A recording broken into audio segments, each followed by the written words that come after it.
Tottenham's captain wants out. Not to Atletico Madrid, not to Inter, to Arsenal. And he's the one who asked. Let that be the starting point, because on August 8th, 2026, Transfer Insiders dropped a report that broke North London in half.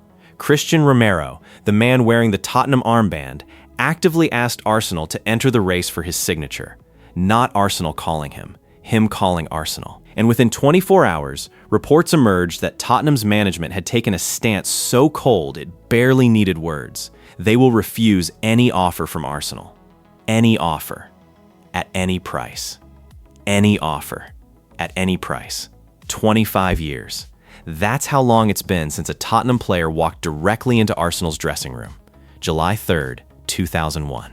Sol Campbell, the club captain, standing next to Arsene Wenger at a press conference that journalists genuinely believed had been called to unveil goalkeeper Richard Wright. Instead, out came Campbell. On a free transfer.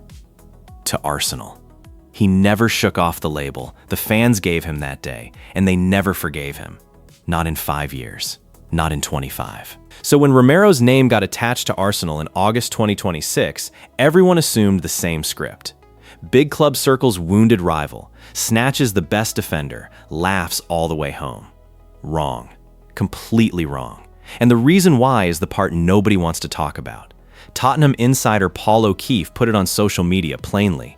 The rumors were all initiated by Romero's camp. They came out of Romero's camp, deliberately.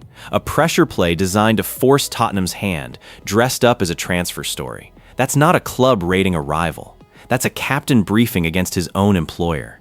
The motive is personal, not financial. Gabriel Heinze, former Argentina international, appointed to Arsenal's first-team coaching staff under Mikel Arteta on July 8th, 2025. Romero and Heinze are close. That close, the kind of relationship where a player will torch his own reputation to work under someone again. That's the pull. Not the wages, not the trophies, not the badge. One coach on Arteta's staff, and Tottenham's captain, suddenly finds the enemy dressing room appealing. So how does a club captain end up in a position where crossing to Arsenal looks like the sane option? Subscribe to this channel, because stories like this never start with the transfer rumor, and the signs are usually there long before the headlines. Here's what Romero walked into. August 13th, 2025. Thomas Frank hands him the captaincy after Son Heung-min leaves for LAFC. 5 days later, Romero signs an extension tying him to Tottenham until June 2029. That's a man committing. That's a man being handed the keys to the club. Then the season happened. 17th. Tottenham Hotspur finished 17th in the 2025 to 2026 Premier League, scraping clear of relegation. Frank was gone by February 11th, 2026, dismissed after a run of results the club couldn't defend. Roberto De Zerbi arrived on March 31st on a long-term deal, walking into a rebuild nobody planned for. And the captain? He collected 2 red cards that season, against Liverpool and against Manchester United, on a body that has never given him a clean run of games. 156 appearances in 5 seasons. For a defender who is supposed to be the spine of the team, that number is an indictment of how often he's been unavailable. Injuries, suspensions, watching from the side while the club sank toward the bottom 4. Now flip to the other half of North London, because Arsenal weren't shopping for a centre-back out of greed. They were shopping out of panic. July 14th, 2026. World Cup semi-final. France against Spain. 30th minute.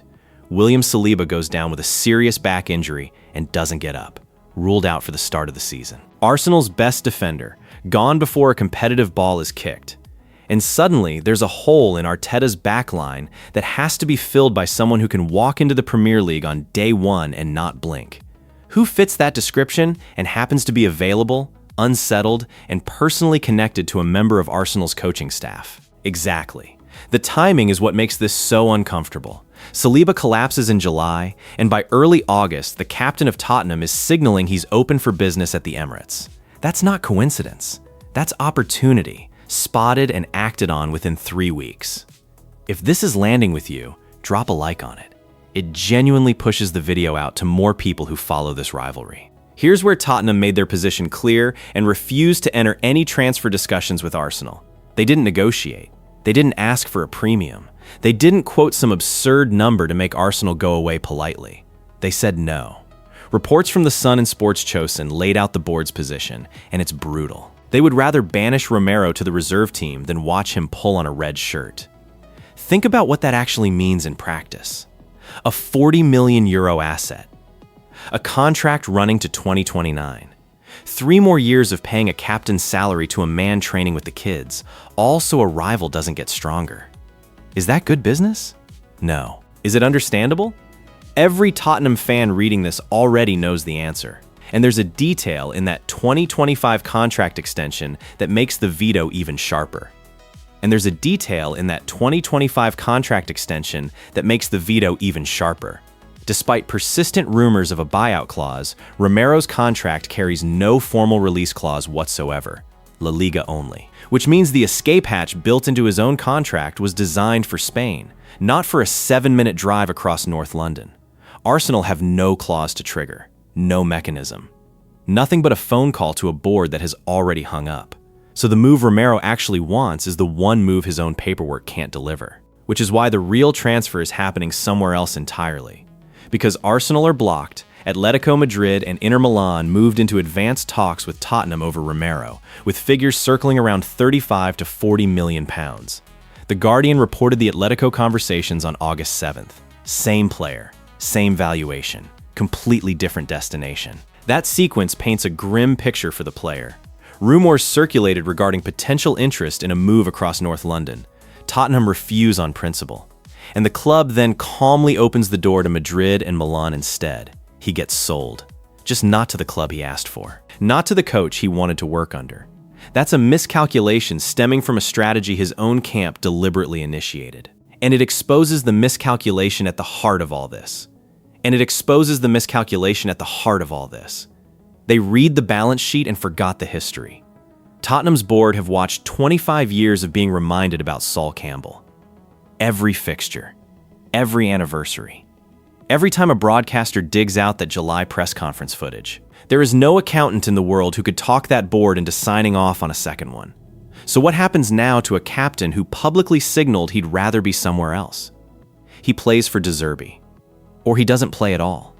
Because a dressing room does not unhear this. The armband was handed to him in August 2025 as a symbol of trust after Son left, and 12 months later, that same man is leaking his availability to the club Tottenham fans despise most. Whether he stays or leaves for Spain or Italy, the captaincy is finished. You cannot lead a group you've openly tried to abandon. The frightening part is what the transfer request reveals about where Tottenham are. Their captain looked at a 17th place season, a sacked manager, a rebuilt squad with Jan-Paul Van Hecke and Marco Senesi arriving to shore up the defense, and a new coach on a long-term contract, and he decided the future was better across the divide. The captain didn't believe in the project. 25 years ago, one man crossed that divide and the wound never healed. In August 2026, another one tried, and the only reason it didn't happen is that Tottenham chose spite over an initial offer far below their valuation.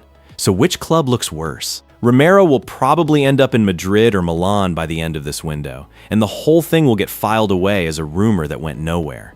Instead, it's the moment Tottenham's own captain told everyone what he thinks of the club, and the board's answer was to lock the door and swallow the key. If this hit you the way it hit me, like and subscribe. The next few weeks of this story are going to be even messier, and you'll want to be here for it.